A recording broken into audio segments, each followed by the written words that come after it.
ہوں ممبر کیسے بنے گا۔ یہ سارے کجاوے جو اونٹ کے ہیں میں ترتیب بتاتا ہوں۔ ایک کہرا رکھو، پھر دوہرا، پھر تہرا، پھر چوہرا، اور اس طرح سیڑھیاں بنتی جائیں گی۔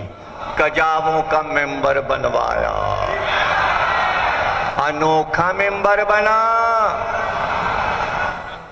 کیسا ممبر بنا؟ کبھی ایسا بنا ہی نہیں تھا۔ اور اس کے بعد جب اعلان ہو گیا جلدی جلدی کجاوے اونٹ پہ رکھے، ممبر غائب۔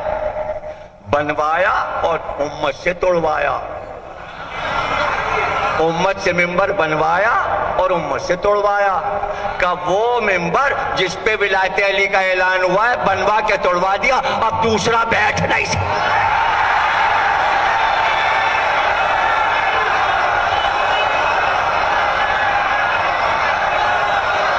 ایک بار بنا ہے ممبر، بس ہم بیٹھے ہیں یا اس پر علی آئے ہیں۔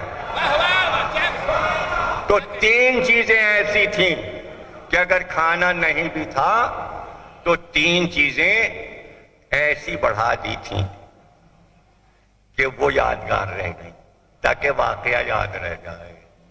کیا ہیں تین چیزیں؟ وہ سن لیجئے تین چیزیں۔ آفتاب کی حدت، گرمی کی شدت اور ممبر کی جدت۔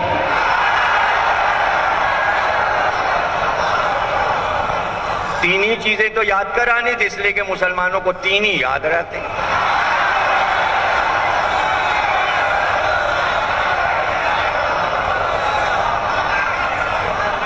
انوکھا ممبر،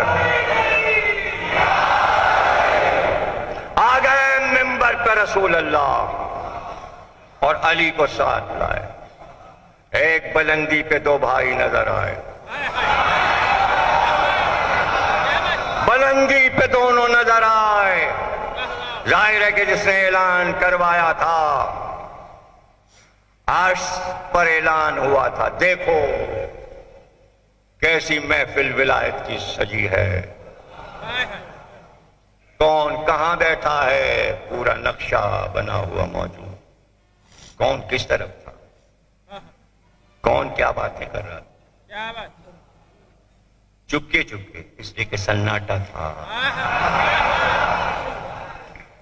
آواز ایسی آواز کہ سب نے سنی، اس میں کیا پریشانی ہے؟ قرآن کہہ رہا ہے، کعبہ بن کے تیار ہو گیا، آدم نہ آدم ذات، ایک اسماعیل اور ایک ہاجرہ اور ایک ابراہیم، باپ بیٹے نے مل کے بنایا۔ وہاں آبادی کا، شہر کا۔ اللہ نے حکم دیا کعبے کی چھت پہ کھڑے ہو کے پکارو، ایو ناس آؤ حج کے لیے، آؤ خانہ خدا میں حج کے لیے۔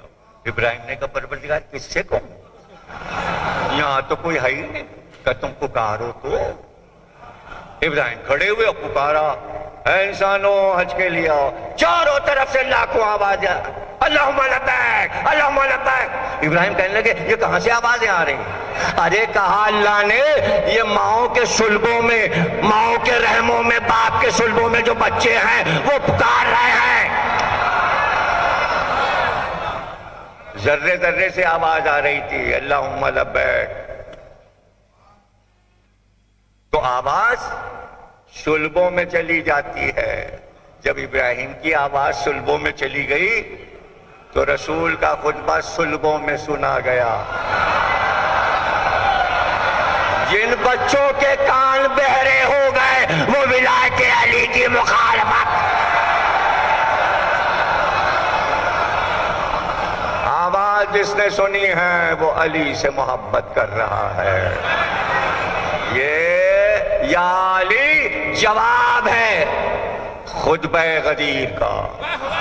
یا رسول اللہ ہم نے آپ کی آواز سنی تھی اس لیے ہم یہاں بیٹھے علی کے فضائل سن رہے ہیں۔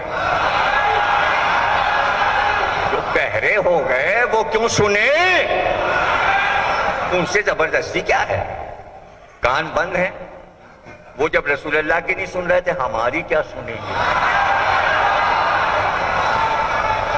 اللہ سب کے کانوں کو کھلا رکھے اور سامعہ سب کا تیز رہے ولایت علی والوں کا، کہ خوب سنتے ہیں اور سنتے ہیں اور یہاں رکھتے ہیں، یہ نہیں کرتے ادھر سے سن کے ادھر سے نکل.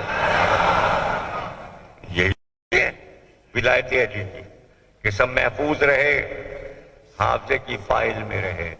آواز کو اللہ نے محفوظ کر دیا. فضا میں ابھی رسول کی آواز خطبے کی موجود، اس لیے کہ اوروں کو بھی سننا ہے. ایک دن وہ آواز گونج اٹھے گی، واپس آئے گی آواز.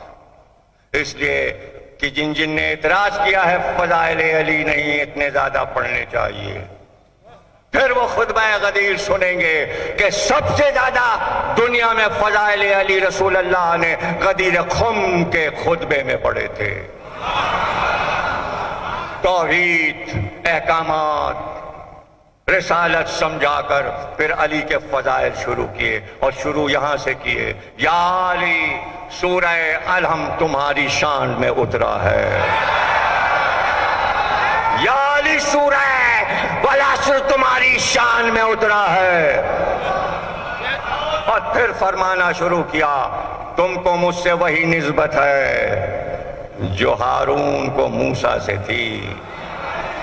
پھر فرمایا یا علی تم مجھ سے ہو میں تم سے ہوں. پھر فرمایا میں شہر علم ہوں علی تم دروازہ ہو. مسلسل حدیثیں پڑھیں اور پھر فرمایا تم میں دو گراں قدر چیزیں چھوڑ رہا ہوں، ایک کتاب ہے، ایک اطرت ہے، ایک قرآن ہے اور ایک میرے اہل بیت ہیں.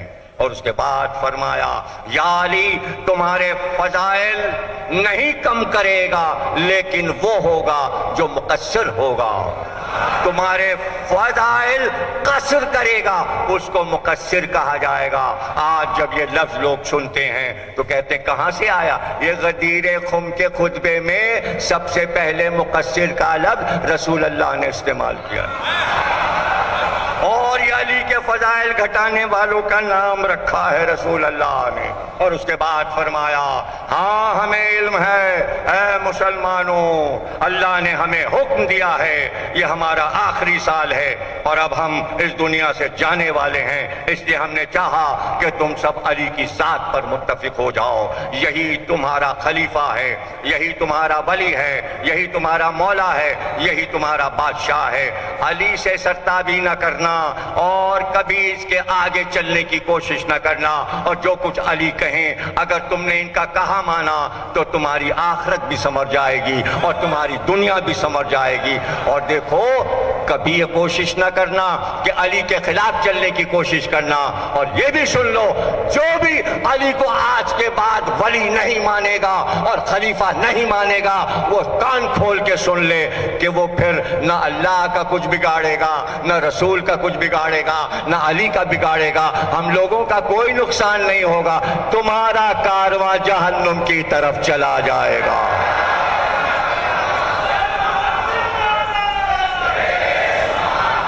اور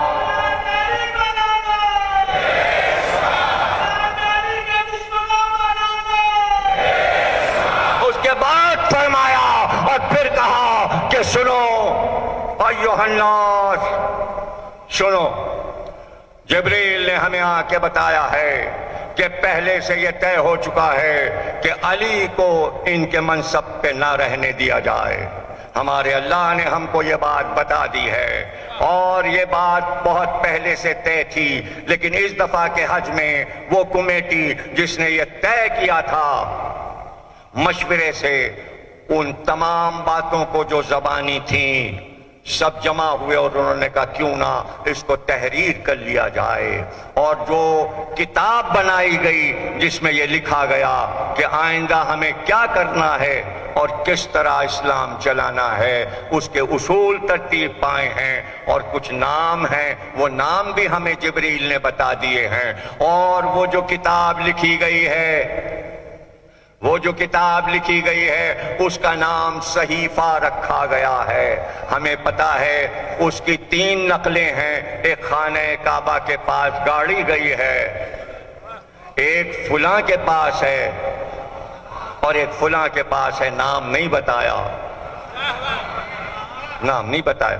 اور جنہوں نے یہ طے کیا ہے وہ سن لیں کہ اگر علی کو ان کے منصب پہ نہ رہنے دیا گیا تو دین کا کوئی نقصان نہیں ہوگا، توحید کا کوئی نقصان نہیں ہوگا، رسالت کا کوئی نقصان نہیں ہوگا، ولایت کا کوئی نقصان نہیں ہوگا، امت گھاٹے میں رہے گی۔ اور پھر آپ نے فرمایا وَالْعَصْرِ إِنَّ الْإِنسَانَ لَفِي خُسْرٍ إِلَّا الَّذِينَ آمَنُوا وَعَمِلُوا الصَّالِحَاتِ وَتَوَاصَوْا بِالْحَقِّ وَتَوَاصَوْا بِالصَّبْرِ۔ عصر کی قسم، سب گھاٹے میں ہیں، صرف وہ لوگ رہ جائیں گے جو چار چیزوں پر عمل کریں گے۔ ایک تو ایمان میں کامل ہوں اور عمل صالح کریں۔ عمل صالح نام ہے ولایت علی کا، اور جو ان پہ ظلم ہو اس پر صبر کریں اور ظلم کے ساتھ حق کی راہ پہ چلتے رہیں، پھر وہ ہوں گے جنت میں اور ہم ہوں گے۔ ایک طویل خطبہ دیا اور اس کے بعد علی کا بازو پکڑ کر اتنا اونچا کیا کہ سفید یہ بغل نمودار ہوئی۔ وہ لباس جو نیچے پہنے تھے وہ نظر آنے لگا سفید لباس، اوپر کالی عبا اور کالا امامہ تھا، اور علی کو اس طرح تیار کیا تھا کہ اپنا امامہ اتار کر سر پر باندھنے کے بعد ایک سرا شملہ بنا کے ادھر لٹکایا تھا اور دوسرا ادھر، اور تحت الحنک بیچ میں تھی، اور فرمایا تھا علی آسمانوں پر اس کو تاج کہا جاتا ہے، جیسے ہم نے تمہیں شب ہجرت بستر پر سلایا تھا، آج ہم نے تمہیں مولا بنایا ہے، با حکم الہی بنایا ہے۔ پھر آپ نے کہا ہاذا، بلند کیا اور انگلی کا اشارہ کیا، ہاذا۔ یہ ہاذا کیا ہے؟ یہ علی، من کنت مولاہ فہذا علی مولا، جس کا میں مولا ہوں آج سے اس کا علی مولا ہے۔ تو یہ اشارہ یہ والا علی، کوئی اور علی نہیں۔ تو چونکہ علی کی طرف اشارہ کیا تھا، اب یہ سنت ہو گئی، اس لیے جب مجلس ختم ہوتی ہے ہم کہتے ہیں السلام علیکم۔